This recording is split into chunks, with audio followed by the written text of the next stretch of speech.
खुलुमबाय लोगोफोर, दिनैनि गोदान रादाबाव नोंथांमोनखौ बरायबाय। नोंथांमोननि थाखाय गुसुं समनि गेजेराव लाबोबाय गोनांथार रादाब। अन्नानै रादाबखौ जोबजासे फारि नायलांदो। गिबि खौराङाव दङ बिजनि सोलोंसालिमा फरायसा खौसेथि आफादनि 52थि बिसायख'थियाव आबसु प्लास एबिबिवाइएसएफ प्लास एबिएमसुजों मदद होजानाय गासैबो बिजाथिया बयनिख्रुइबो बांसिन भट मोननानै देरहासार जानो हायो। सुबुंसार बसुमतारीखौ जेस महरै बिबान होनाय जायो।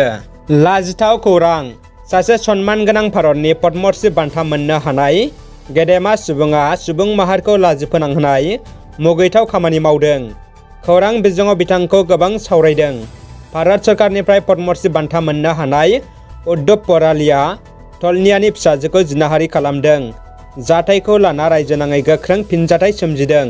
बे जाथायखौ लाना आसाम पुलिसा under the protection of children from sexual offences act नि सिङाव मोनसे केस थिसनबाय। बर' माहारिनि सिनस्रि फरायसा आफाद एबसु थाखानानै आरोबाव गोदान बर' फरायसा आफाद दानो नागिरनायनि सायाव मिरु एबसुनि आफादगिरि मानगोनां दिपेन बर'आ बाथ्रा बुंदों। दुलाराय बर' फरायसा आफादा राजखान्थिजों थाफानायनि थाखाय माखासे दैदेनगिरिफ्रा गोदान बर' फरायसा आफाद दानो नागिरदों होनना खौरां बिजोङाव गोसारदों। मिथिनाय बायदिब्ला माखासे सुबुंफ्रा फैगौ 7 जानुवारियाव गोदान बर' फरायसा आफाद दागोननि इसारा होदों। बिनि सायाव दिपेन बर'आ सांग्रां जादों। हारिनि थांनाय थैनाय आरो फरायसा आफादा गिलिर बिबान रुजुननायखौ बिथाङा मख'यो। बिथाङा लोगोसे बुंबावो, गोदान बर' फरायसा आफाद दायोब्ला बर' हारिया लोरबां जागोन, लोगोसे खहा जागोन। राजखान्थि हान्जाया गुबुन गुबुन जानो हागौ, नाथाय फरायसा आफादा बिदि मोननै मोनथाम जाबा हारिया खैफोद फैगोन होनना दिपेन बर'आ रोखायै बुङो। दानिया फैदो गुबुन मोनसे खौराङाव। बिटिआरनि एमसिएलए अमर बसुमतारीया लामा लुफुंगोननि अन्थाइ खाम्फाखौ दिनै गायसनो।